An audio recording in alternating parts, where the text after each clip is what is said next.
Assalamualaikum warahmatullahi wabarakatuh. Belajarlah lebih giat untuk meraih masa depan. Dan masa depan itu bisa kalian raih di MI Muhammadiyah 5 Surabaya.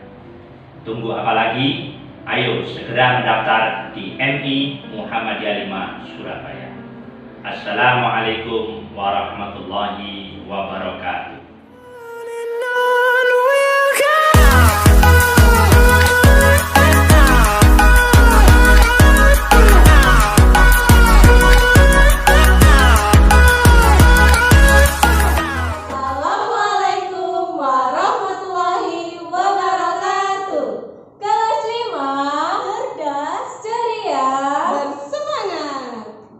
Bagaimana kabar kalian anak-anak hebat kelas 5? Semoga kalian dalam keadaan sehat. Pembelajaran kali ini tentang denah dan arah mata angin. Untuk itu kalian harus tahu apa arti denah. Denah adalah gambaran yang menunjukkan keadaan suatu tempat atau wilayah tertentu pada bidang datar. Fungsi dari denah sama dengan peta, yaitu memudahkan kita untuk menemukan lokasi suatu tempat. Nah, untuk menjelaskan atau memahami letak suatu denah, kita terlebih dahulu harus memahami arah mata angin, anak-anak. Arah mata angin ada 4 yang paling utama. Nah, untuk itu Ustadzah akan memberikan contoh denah terlebih dahulu. Perhatikan dengan baik. Berikut adalah contoh denah yang pertama. Denah ruang kelas, di mana kita gambar secara mendatar, gambar seluruh denah yang ada di ruangan kelas kita. Nah, seperti itu contohnya. Di sampingnya terdapat warna-warni untuk membedakan tempat-tempat apa saja dan nama apa saja yang ada di kelas kita. Berikutnya yaitu denah sekolah. Kita juga menggambarnya secara mendatar ya anak-anak dan tampak dari atas. Jangan lupa kita menambahkan arah mata angin. Nah, untuk arah utara selalu berada di atas, selatan di bawah, timur sebelah kanan, barat sebelah kiri. Lanjut, berikutnya adalah contoh denah lingkungan rumah sekitar kita. Nah, untuk itu kalian harus menambahkan segala macam bentuk bangunan yang ada di lingkungan sekitar rumah kalian, mulai dari pasar, sekolah, rumah teman, pertokoan, dan lain sebagainya. Seperti itu contohnya. Bagaimana anak-anak? Agar kalian lebih memahaminya cara membaca denah, maka kita harus simak penjelasan berikut ini ya. Nah, di sini Ustadzah akan menyediakan sebuah denah lingkungan sekitar. Tapi kita beri contoh ya. Ini adalah lingkungan rumah sekitar rumah Jessie. Nah, di situ sudah tergambarkan ada arah mata angin. Untuk rumah Jessie berada di sebelah mana rumah Aditya? Nah, kita perhatikan. Rumah Jessie berada di sebelah selatan rumah Aditya. Nah, sedangkan rumah Jessie berada di sebelah mana dari rumah Mita? Maka rumah Jessie berada di sebelah utara rumah Mita. Nah, untuk rumah Jessie dengan pasar, bagaimana letaknya? Letak rumah Jessie berada di sebelah timur pasar. Agar kalian mudah menentukan letak rumah, kalian harus fokuskan atau pusatkan pada rumah yang memang ditanyakan. Contohnya rumah Aditya, rumah Mita, dan pasar. Berikut ini Ustadzah akan menjelaskan tentang bidang koordinat.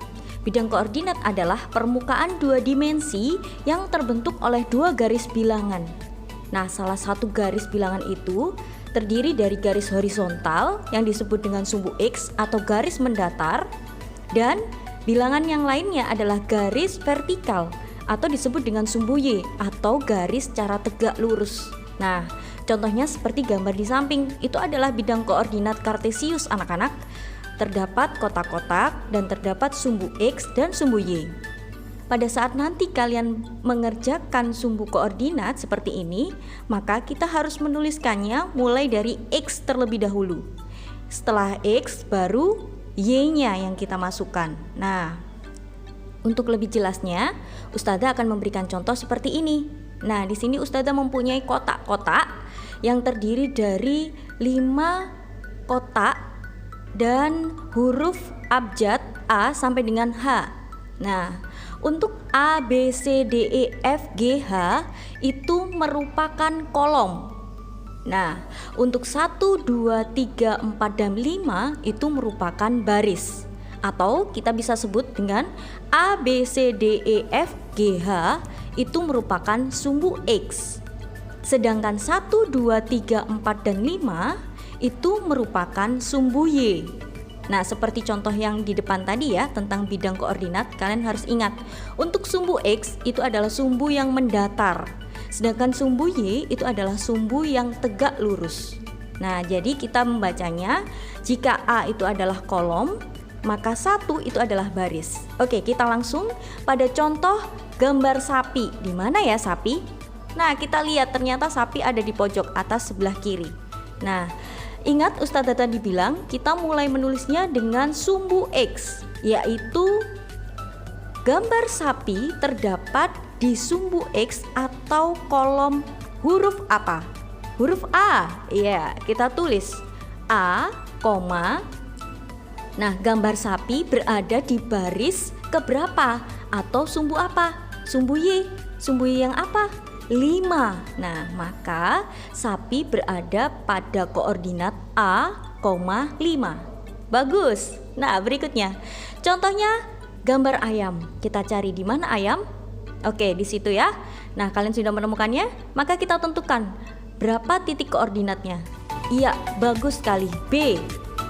Kita tulis X-nya, sumbu X-nya B, dan sumbu Y-nya kita tulis 2. Bagus. Nah, kalian sudah mulai pintar. Berikutnya, kita akan mencari gambar hewan domba. Domba berada di sumbu X apa? Atau kolom apa? Iya, kolom D. Kita tuliskan D, baris keberapa atau sumbu Y yang keberapa? 4. Bagus. D, 4 itu adalah titik koordinat pada hewan domba. Oke, kalian mulai pandai anak-anak. Selanjutnya kita cari gambar kambing. Terletak pada koordinat berapa? Kita mulai dari sumbu X. Ya, F. Bagus. F. Untuk sumbu Y-nya berapa? 3. Iya, oke. X, Y. Atau kita jadikan kolom dan barisnya F, 3. Berikutnya, tinggal satu hewan lagi, bebek. Oke, bebek terletak pada koordinat berapa anak-anak? Iya, H. Dan untuk sumbu Y-nya dia satu baris dengan sapi. Iya, dia berada di baris ke-5. Bagus, berarti X, Y-nya adalah H, 5. Kita tuliskan H, 5. Bagaimana? Kalian mulai paham?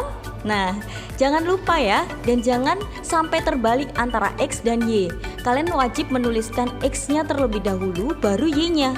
Jangan ditulis Y-nya dulu, baru X-nya, karena X terlebih dahulu, setelah itu Y. Nah, anak-anak, apabila kalian masih kurang memahaminya, kalian bisa putar kembali video ini agar kalian lebih memahaminya. Terima kasih, sampai jumpa di video berikutnya. Demikian video pembelajaran kita kali ini. Semoga kalian dapat memahaminya.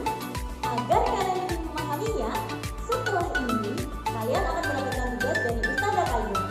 Terima kasih anak-anak hebat kelas 5. Pesan kami, 3 rajin. Jaga iman, jaga ilmu, jaga imun. Wassalamualaikum warahmatullahi wabarakatuh. Berikut ini adalah tugas untuk kalian agar kalian lebih memahami materi yang sudah Ustazah berikan tadi. Kalian cukup mengerjakannya di buku ESPS kalian saja ya anak-anak. Ada latihan 1 dan latihan 2. Selamat mengerjakan.